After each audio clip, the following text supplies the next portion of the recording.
Morning. Okay, John's going to introduce the bill. We'll take questions on the bill and then anything beyond that. Okay, this evening I'll be introducing the Health Pricing Amendment Bill, which is basically designed to allow orphan drugs to be assessed in a different manner than they have been heretofore, to give them some possibility of getting reimbursement in the current Irish system.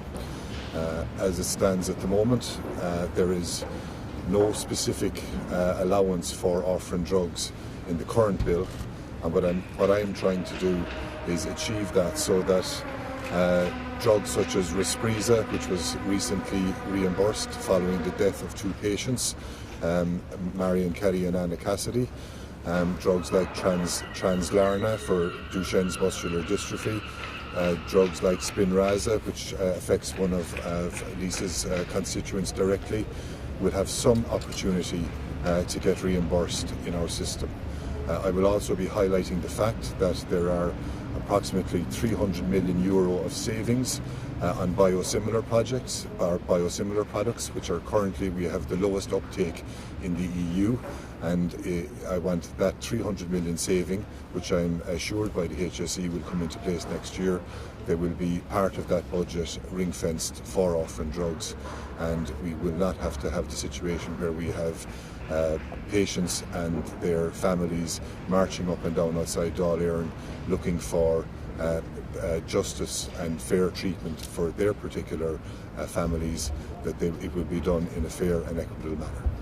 And because a rare disease is very different from a common disease, the reimbursement scheme should be different, and it should be quantitative rather than qualitative, because a common disease, as I said, it is so different that a rare disease will not pass the tests the way they are at the moment, so a different approach is definitely needed. If we take a very recent example of If we take a very recent example of Spinraza, the current process, because the drug is extremely expensive, given the small number of patients that it will treat, because it's a rare disease, the only avenue open to those patients, to those children, to those families, is to contact their local TD, to come in here for an AV room briefing, get a private member's motion. It's very cumbersome and it shouldn't happen that way. What this is proposing to do is to change the assessment process so that these drugs for rare diseases have at least some opportunity to get through. We're not saying that every drug will be approved. It has to work, it has to be efficient. But Spinraza is a very good example where it is absolutely efficient. It does work, it does actually improve quality of life. But right now, currently, it's not being approved by the HSE. We believe this particular piece of legislation will open the door to those types of drugs that do work to get approval and funding from the HSE. These are changes that are necessary. Other member states across the European Union have far greater access to these drugs. Other member states take a different approach to approval of these drugs. We need to move with that and take away the cumbersome process that currently exists. Just to make the system fairer, really, and to make sure that people don't have to march outside the gates here to get noticed. Just one very important point. In 2015, there was 153 drugs sanctioned by the EU Medicines Agency. Of those 153, 53 were available in Ireland, which is 35%, which is the lowest percentage of developed countries. Germany is up at 90%, Italy is at 60%, the UK is at 50%, Spain, Portugal are all ahead of Ireland. We're down at 35%, so that really points out and clarifies that our system isn't working. We need amendments to it, and this is what my bill is trying to achieve. John, what criteria are you suggesting for assessing orphan drugs, and how would it change from the current system? Okay, well, in the current process there is no specific allowance for an orphan drug. So an orphan drug is something that affects 5 in 10,000, and for an ultra rare disease 2 in 10,000. So to try and come up with the type of analysis and background and clinical trial information, it's not going to be possible with the population that you're dealing with. So what my bill is proposing is to look at it in a quantitative manner, so that, or a qualitative manner rather, so that will allow the assessment of these drugs in a different manner, so that you come out with a quality threshold which is at 45,000 as we speak presently. So as before the process even starts, all those drugs simply are now not even bothering to apply. During talks between yourselves and Fine Gael in the last few weeks? Not specifically, but the whole issue around reimbursement of drugs for rare diseases has been very prominent since the beginning of this Dáil. You will remember the Orphan hasn't even been past clinical trial. It didn't even go through the NCPE process. So what the process we have there at the moment is very clearly not working, and the only drugs that are getting through are ones that are high in the public agenda. And as I mentioned, the Respreza drug, you had the very unfortunate death of 2 patients, which eventually brought about that drug getting reimbursed. That's not the way it should be. So we really do need, as legislators, to change the system. Would it be one of the priority pieces of legislation that Well, Mahony has been very active on this particular issue right from the start of this Dáil term. So yes, he will be this as hard as he can. I know it's going to be resisted by the government, but I'm hoping for cross-party support, and hopefully with that we might get progress on it. John, obviously everyone would like everyone to get the best possible medical care they can get for whatever conditions they have, but if you were to make this on a qualitative basis, would you not perhaps end up writing something of a blank check where no matter how much a drug manufacturer wanted to charge, that the state would find itself kind of obliged, and that given the pressures in health spending, that is reasonable? Absolutely. We are in no way asking the state to give money to drug companies over and above what they deserve, but we are looking for a fair form of assessment. Not every drug is going to get through under my bill, but at least drugs are going to have the opportunity. And I did point out that there is a €300 million saving available right now to the HSE and biosimilar projects or products, and if they made a ring-fence part saving for Orphan, it would be at no cost to the Australian. Lisa, can I ask you about the current state of play in Brexit? It seems that the UK Parliament is more interested in these sideshows of no confidence motions than actually making a decision of what they want. Yeah, I mean, there's a lot of politics at play in the UK, and the events of last week were quite extraordinary. Nothing is resolved. We're not really much further on than we were 2 years ago. The only benefit to last week really is that her own party can no longer table a motion of no confidence in her for another 12 months. But certainly her leadership has been dealt a blow because of the 117 that voted against her. I think Jeremy Corbyn has now played his hand. I'm not sure where that's going to go. Nobody can predict what the outcome is going to be. What we do know is that the 29th of March is fast approaching, and we now need to focus on our own domestic preparedness.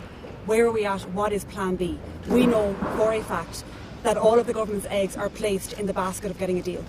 All of the projections for Budget 2019 are placed on the central case scenario that there will be a deal in place.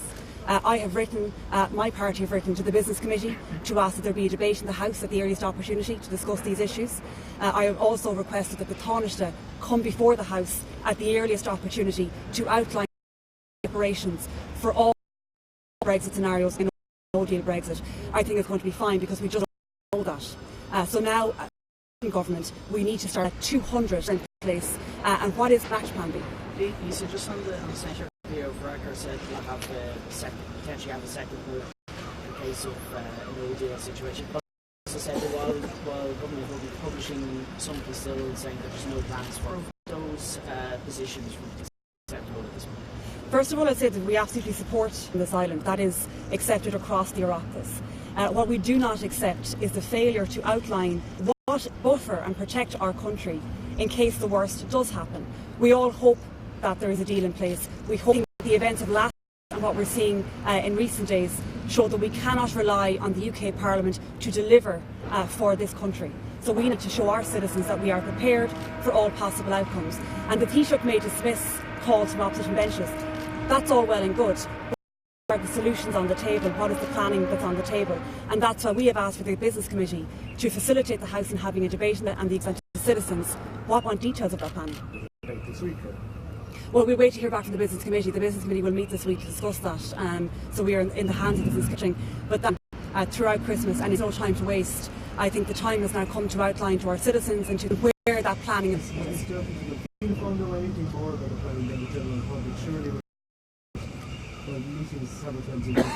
I'm still none the wiser. I'm still none the wiser as to what exactly the government has done in terms of plan. With interaction with the Taoiseach, with government. And do you expect that we're seeing times the original, given the service, given those figures. I'm no more informed than other members of the House or the media. Overdue. It was announced with much fanfare, and it's been saga within this government for the last number of years. So yes, we need to know about delivery. The bubbling unrest in terms of pay within the nurses sector, and so the impact. So I support. They feel that is their right to take strike action, but I would hope to see government come to the table now and put solutions on the table to try. It will put pressure. From a nearby constituency, given your legal background, what do you make of the idea, just to follow up what's been more and most common, the idea of having private security, such as the likes that may be engaged by banks, to have them registered with the private security authority so that they would have to show ID and they'll be regulated? Morning. I haven't seen sight of that legislation, so I'd like to have an opportunity to assess that and see if that is the best way to go. But absolutely, those personnel should carry identification. They should be regulated. Whether that's the best body to do that, I will wait to see if the bill is the right way to go. But certainly reports from Roscommon, what happened there, I don't condone the violence. That's never the answer. What was done was wrong. But I also have huge sympathy for the family involved and the heavy-handed way in which they were dealt with through there. But when you consider a local bouncer at the door of the local nightclub is registered and has identification and has some training done, the minimum we should expect from those executing court orders is that they should have at least that, if not more. So I think this is something that we as a party have to discuss and explore, and certainly we will look at the legislation and see if this is the appropriate approach to take. On a different issue altogether, all three of you were newly elected deputies last time around. You weren't a member of the government that many people blame for the economic crash. Is it irritating to see senior figures like Mary Hannafin now looking to go forward as a European election candidate? I've no difficulty with Mary Hannafin. I never worked with Mary Hannafin, but she had a very distinguished career and was a public servant for a very long time and is still one of our councillors in Dún Laoghaire. So we live in a very democratic country. Anybody can put their name forward to contest a Fianna Fáil convention once they meet the requirements, and everybody in this country is entitled to contest elections, so I have no difficulty with that. We prefer to see a new generation of Fianna Fáil TDs, politicians seeking have a new election generation of Fianna Fáil TDs. There's 44 TDs in the Dáil, of which over 20 were new first time elected. So I think that reflects what the membership desired in the first place in selecting us, and it reflects what the population voted for at the last election, and I would expect to go from 45 with another serious improvement at the next election. Okay, thanks everybody. The omnibus press conference. The fact that wasn't outlined to you in detail, does that undermine the good faith in which you guys took part in the confidence inspired review? Look, I mean, in terms of the Children's Hospital, obviously we don't expect to get information that hasn't gone before Cabinet. We've never expected that. But we're not satisfied with the information that we've received to date. And we've clearly outlined now calls on the Minister to come before the Oireachtas to explain and stand over, because ultimately he's in charge. He has to sign off on this. It's taxpayers' money. So he has to outline to the House why it has overrun by such a huge amount. So we'll wait to see what the response to that is and assess it. Continue this. Take care. Thanks everybody.